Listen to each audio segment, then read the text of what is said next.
Қайырлы күн достар. Баршаңызға сәлем. Қалдарыңыз қалай? Бүгін сіздерге салмасы еттен ашылған қамырдан пирожки жасап көрсететін болам. Өте дәмді болады. Жасап көріңіздер. Ішіндегі салмасын алдын ала қуырып алдым. Бізге бірінші керек заттар 100 грамм суға 100 грамм сүтті қосып, оған 70 грамм сары майды ертіп салдым. Сүтімізде суымызда жылы болу керек. 5 грамм тұз салдым. Жақсылап араластырамыз. Енді осыған 5 грамм аштықында дрожжым салам. Жақсылап араластырам. Сосын алдын ала електен еткізілген ұнды жайлап салып, орташа деңгейде қамыр илейтін боламыз. Астын көмірмен бірінші араластырып, кейін қолмен жақсылап қамырды илеп, бетін жауып, 30-40 минутқа қамырымызды көтерілуге қойып қоям.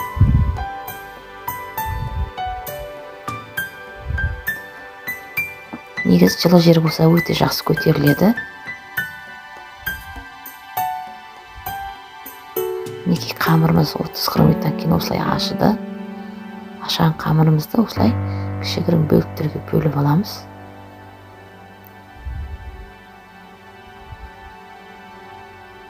Бөліп алған бөліктерін домалақтап,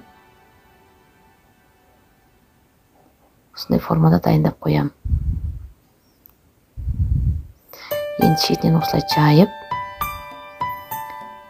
менде алдын ала 400 грамм тартылған етті азғана сұйық майға бір пиязбен қосып қуырып алған тұғым.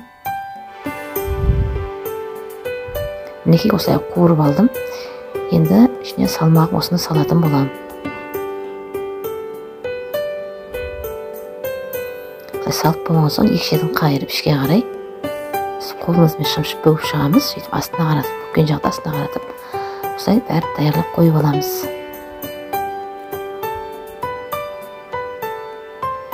Отқа майымыз табаға құйып жайлап қойып қоямыз.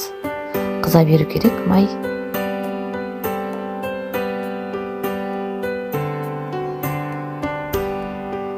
Қызған майымызға бүгіп алған пирожкимізді осылай шетінен салып,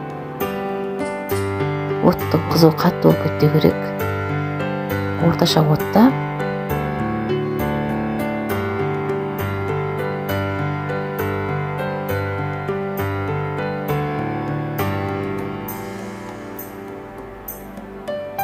екі жағын кесек-кесек алмастыра отырып қуырып аламыз.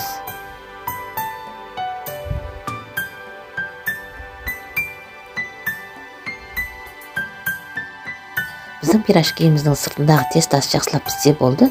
Өйткені ішіндегі салмасын біз алдын ала қуырып алғандықтан ол піскен дайын. Осылай майын сорғытып, ыдысымызға қағазға осылай түсіріп алатын боламыз.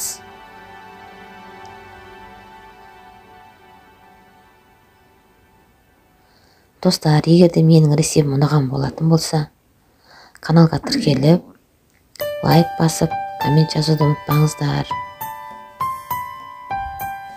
Менің рецептім бойынша жасап көріңіздер, өте дәмді шығады. Мінекей біздің пирожкиміз дайын.